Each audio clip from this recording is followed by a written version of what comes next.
everyone, welcome back to my channel. I'm New from Quality Knits, and today we're going to be talking about my temperature blanket. So in my last video, I showed you all the yarns that I got that I was going to use for my temperature blanket, but I'm just going to show you again as a refresher. So you can kind of see them back there in their bags, but I'm going to show you individually. So obviously the yarn that I'm going to use is from Ice Yarn, and I decided to use the Alpaca Light. So here are the colors that I'm going to be using for my temperature blanket. And this is just an index card that I folded in half, and I attached the yarn to little holes there. And you can see this is in Celsius. So you can see the temperature ranges that I decided to use: less than 0, 0 to 4, 5 to 9, etc., etc. And then it goes up to 30 degrees Celsius or above, because it does get that hot here. So these are the colors. There's 1, 2, 3, 4, 5, 6, 7, 8 colors that I decided to use, and I'm gonna show you again because I think also in my last video during the haul it was a little dark, so I'm gonna show you the yarns again. So I got white, and this I decided that I'm going to use as sort of like a border or the color in between each month to kind of separate each month so I can see the temperature changes for that. And then for less than 0 degrees, I'm going to be using this, it's like a light gray, like an icy blue gray. Perfect for really cold temperatures. And then for 0 to 4, which I'm using right now, it's like a light, I don't know if that's focusing at all. I'm really sorry if it's not. It's like a light lilac purple. And then for 5 to 9 degrees Celsius, I'm going to use this dark smoky purple color. Love it. And then for 10 to 14 degrees, going up to this dark purple that kind of has a little bit of magenta in it, but it's very, very subtle.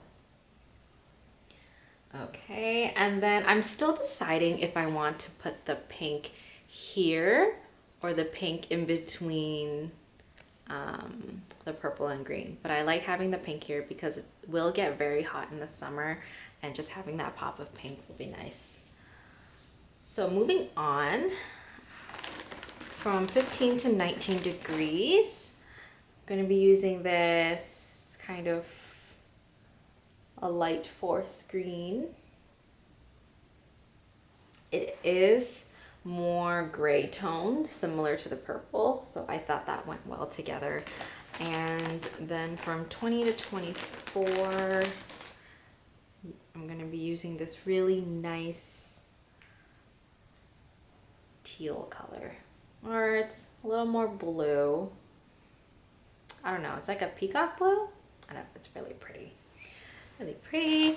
And then from 25 to 29 degrees Celsius, use this nice bright turquoise. Or I think they called it emerald green, I think.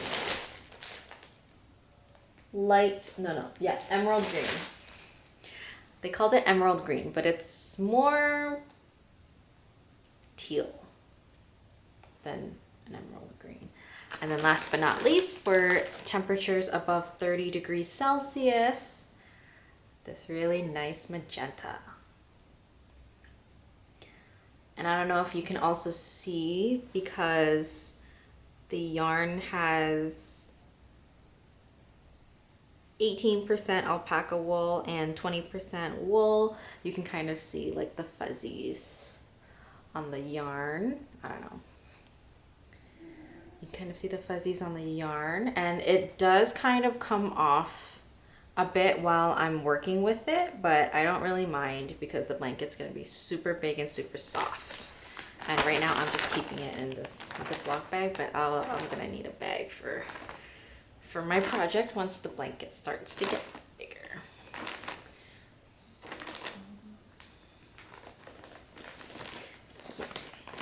So these are the colors that I'm using. I'm really excited for this blanket.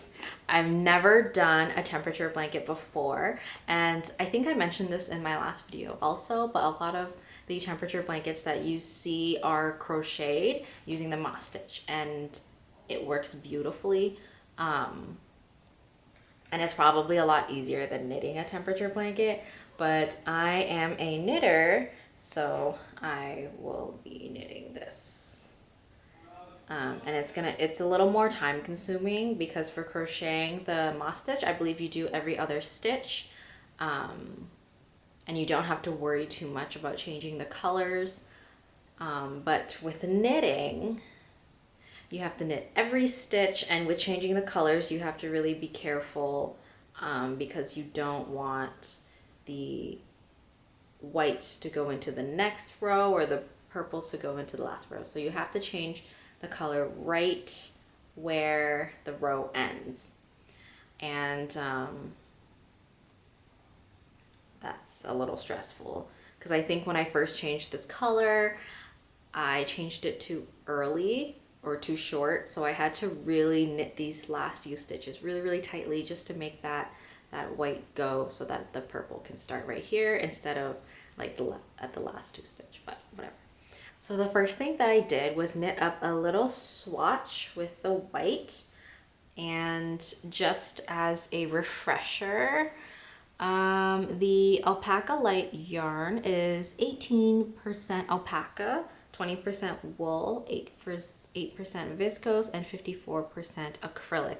It is a 3-weight yarn, and I'm using the recommended needle size, which is 4 millimeters. And I'm just going to be using garter stitch just to keep it simple, so I don't have to worry about changing colors and remembering what stitch goes where, and then focusing on trying to keep the color changes at the back, as you can see here, the little piece that I started.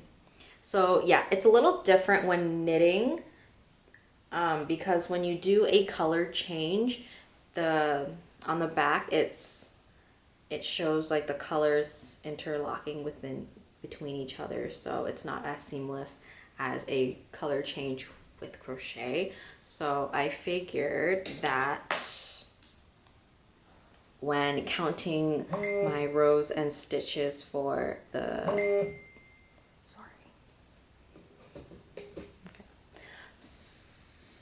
So I figured when counting the stitches across and the rows for my swatch, I would count the bumps instead of the rows. So you can see each bump I counted, so I got 18 bumps up and 18 stitches across. So technically the 18 bumps would be 36 rows. So every day I'm not knitting 1 row, I'm knitting 2 rows. Because when you're knitting 2 rows, it shows up as the bump, and then so that you're making sure that the color change is on the back.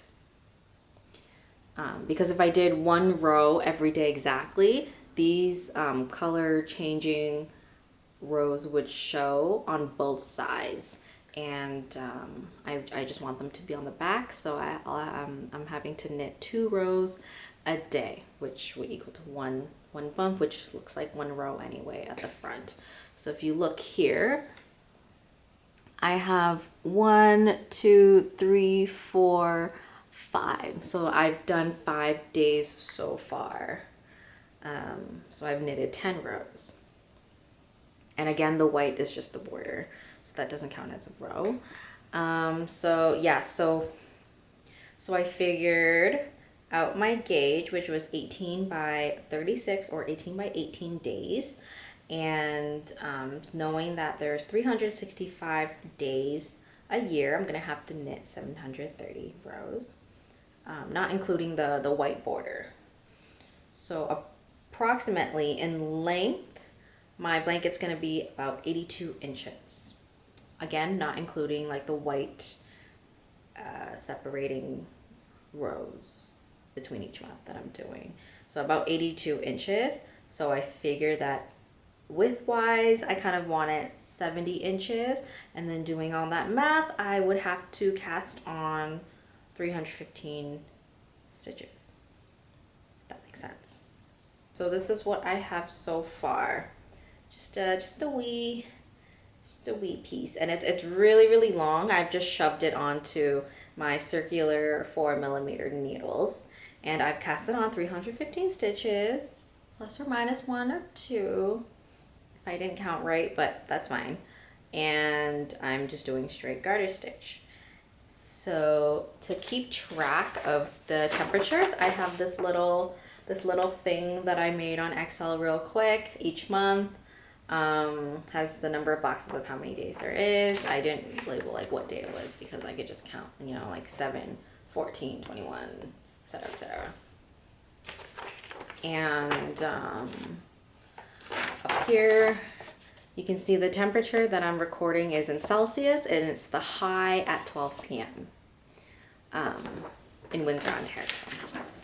So you can see here in January, the first week or so of January was kind of a mild winter, so that's why I have such a large block of light purple here, because all these temperatures are ranging between 0 to 4 degrees, and then right here at the 5 degrees is where I'm going to change colors and then change back to light purple, and then the negatives will be the frosty blue color, and then jumps back up to 6, which I'm excited for the color change. But I'm only on the 5th of January, so I have yet to catch up. But if you want to keep up with my temperature blanket journey, just like and subscribe, and I will see you next time.